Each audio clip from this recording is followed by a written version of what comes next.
Hello, I'm Dr. Dan Jones, past president of the American Heart Association and professor of medicine and physiology at the University of Mississippi Medical Center. With me today is Dr. Paul Whelton, chair of our new ACC-AHA guidelines for the management of high blood pressure. Dr. Whelton previously was CEO and president of Loyola University Medical Center in Chicago. Presently is professor of global health in the School of Public Health and the School of Medicine at Tulane University. Dr. Whelton, thank you for being with us. Thank you. Let's talk a little bit about how we implement these new guidelines that we have. So we have some patients who are being recommended for treatment that we've not treated before, lifestyle or drug therapy, and we've had more aggressive lowering of blood pressure in some patients, especially older patients. So would you give us some clues on how the clinician might work toward implementing these new guidelines? Right. So we know that it's one thing to recommend a treatment, and it's a different thing to actually implement it. And we provide a lot of suggestions in our guideline as to how to be effective in implementing, and many of them clinicians will be familiar with.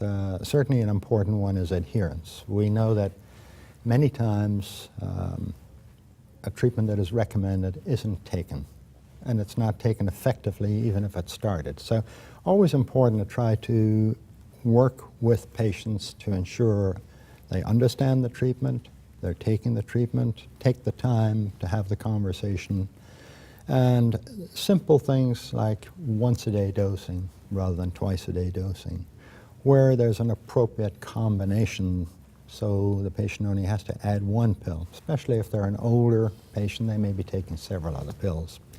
Taking advantage of the team that works with us to be a team-based activity, that always helps a great deal. So there are a lot of other suggestions that we have in there, taking advantage of technology. We have a lot of technologies now, from the electronic health record to telemonitoring outside the office. These are all strategies that help us to implement the treatments that we think are beneficial. I want to ask a little bit more about that team approach. Medicine is going through tremendous change these days, and some of our clinicians like to control things. They like to talk to the patient themselves and not have other people messing with their patients. So does this idea of team approach to having pharmacists and nurses and other folks involved in decision making and care of the patients, is there evidence that this is beneficial? There's strong evidence that it's beneficial, and of course where there's a clinician who's a physician involved, it's a great help to that physician because they're busy, they've got lots of things to do. So we know from a lot of clinical trials that others like nurses and pharmacists can be very effective in management of high blood pressure.